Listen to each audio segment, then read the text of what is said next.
সংসদে সংগ্রামে সংস্কারে সংগ্রামে রাজপথে সংসদে ছাত্রদের জনতা শ্রমিকদের নাগরিকদের নারীদের নাগরিকদের শ্রমিকদের সারা বাংলা। এই 9 মাস পরেও আওয়ামী লীগ নিষিদ্ধের দাবিতে, আওয়ামী লীগের নিবন্ধন বাতিলের দাবিতে আমাদেরকে রাজপথে নেমে আসতে হচ্ছে, আমাদেরকে রাজপথে কথা বলতে হচ্ছে। এটা আমাদের সামষ্টিক ব্যর্থতা বলেই আমরা মনে করি।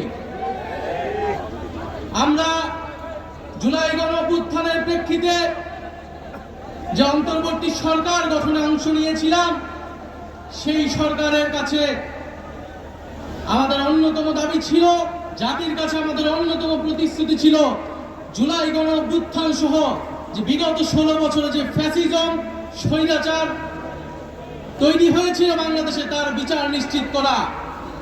বিচার এবং সংস্কারের জন্যই মানুষ রাজপথে নেমে এসেছিল। বন্ধুগণ, একটু পেছন থেকে ইতিহাসটা বলতে চাই। বাংলাদেশের জনগণ এই 24-এ প্রথমবার রাজপথে নেমে আসেনি, রক্ত দেয়নি, আত্মত্যাগ করেনি। ইতিহাসের বিভিন্ন পর্যায়ে বাংলাদেশের জনগণ রাজপথে নেমে এসেছে, জীবন দান করেছে, শাহাদাত বরণ করেছে, ন্যায় বিচার, মানবিক মর্যাদা, গণতন্ত্র, সার্বভৌমত্ব, স্বাধীনতা প্রতিষ্ঠার জন্য। 1947 সালে এই পূর্ববঙ্গের বাঙালি মুসলমান নিম্নবর্গের হিন্দুর সাথে কাঁধে কাঁধ মিলিয়ে এই পূর্ববঙ্গের জনপদের অর্থনৈতিক এবং ধর্মীয় সাংস্কৃতিক অধিকার রক্ষার জন্য লড়াই করেছিল। সেই লড়াইয়ের ফসল হিসেবে আজকের বাংলাদেশের সীমানা আমরা প্রতিষ্ঠা পেয়েছিলাম। যদিও সেই সময় আমাদের লড়াইয়ের গন্তব্য ছিল সমগ্র বাংলার অখণ্ডতা কায়েম করা, কিন্তু কলকাতার ব্রাহ্মণ্যবাদী জমিদারদের ষড়যন্ত্রের কারণে সেই রাষ্ট্রকল্প আমাদের ব্যর্থ হয়েছিল। ফলে আমরা পাকিস্তান রাষ্ট্রে সাময়িকভাবে আশ্রয় নিয়েছিলাম। কিন্তু বন্ধুগণ, দুঃখের সাথে আমাদের সেই 47-এর আজাদির স্বপ্ন লুট হয়ে গিয়েছিল খুব অল্প সময়েই। পাকিস্তানের শাসক গোষ্ঠী এখানে বাঙালি জনগোষ্ঠীর ভাষা, সংস্কৃতি এবং অধিকারের উপর হস্তক্ষেপ করেছে এবং বাঙালি জনগোষ্ঠীকে তার ন্যায্য অধিকার থেকে বঞ্চিত করেছে বারবার। ফলে এই বাংলাদেশের সকল ধর্মের মানুষেরা আবার ঐক্যবদ্ধ হবে 71 সালে অস্ত্র ধরে হাতে তুলে নিয়েছিল এবং একটি রক্তক্ষয়ী জনযুদ্ধের মাধ্যমে বাংলাদেশের স্বাধীনতা এবং সার্বভৌমত্ব প্রতিষ্ঠা করেছিল।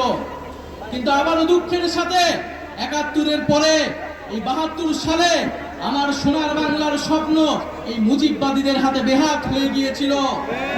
এই মুজিববাদীরা 72-এর সংবিধানের মাধ্যমে বাংলাদেশকে ভারতীয় শাসক গোষ্ঠীর হাতে তুলে দিয়েছিল। মুজিববাদী সংবিধানের মাধ্যমে যে স্বাধীন বাংলাদেশের আকাঙ্ক্ষা, যেই মুক্তিযুদ্ধের শহীদদের আকাঙ্ক্ষা তৈরি হয়েছিল, সেই আকাঙ্ক্ষাকে ব্যর্থ করে দেওয়া হয়েছিল। মুজিববাদী সংবিধানে বাঙালি জাতীয়তাবাদের নামে এখানে বিভিন্ন জনগোষ্ঠীর যে ভাষার অধিকার, সেই অধিকারকে দমন করা হয়েছিল। মুজিববাদী সংবিধানে ধর্ম নিরপেক্ষতার নামে বাংলাদেশের ইসলাম মনা জনগোষ্ঠী, ধর্মমান মুসলমানের যে সংস্কৃতি, সেই সংস্কৃতিকে রাষ্ট্র গঠন প্রক্রিয়া থেকে বিচ্ছিন্ন করে দেওয়া হয়েছিল। এখানে সমাজতন্ত্রের নামে যে পুঁজির স্বাধীন বিকাশ, সেই বিকাশকে ব্যর্থ করা হয়েছিল এবং অর্থনীতিকে লক্ষ্মী বাহিনীদের হাতে তুলে দেওয়া হয়েছিল এবং গণতন্ত্রের নামে বাকশাল কায়েম করা ছিল। এই ছিল 75 পর্যন্ত মুজিববাদীদের শাসন। আমরা দেখেছি স্বাধীন বাংলায় এরপরে বিভিন্ন সময়ে সামরিক হস্তক্ষেপ হয়েছে। এক পর্যায়ে বাংলাদেশের জনগণ 90 সালে আবারও রাজপথে নেমে একটি গণঅভ্যুত্থান তৈরি করেছিল। সেই গণঅভ্যুত্থানের পরে স্বৈরতন্ত্রের পতন ঘটেছিল। কিন্তু দুঃখের বিষয়, 30 বছর পরে বাংলাদেশের জনগণকে আবারও গণতন্ত্রের প্রতিষ্ঠার জন্য রাজপথে নামতে হয়েছিল। কেন নামতে হয়েছিল?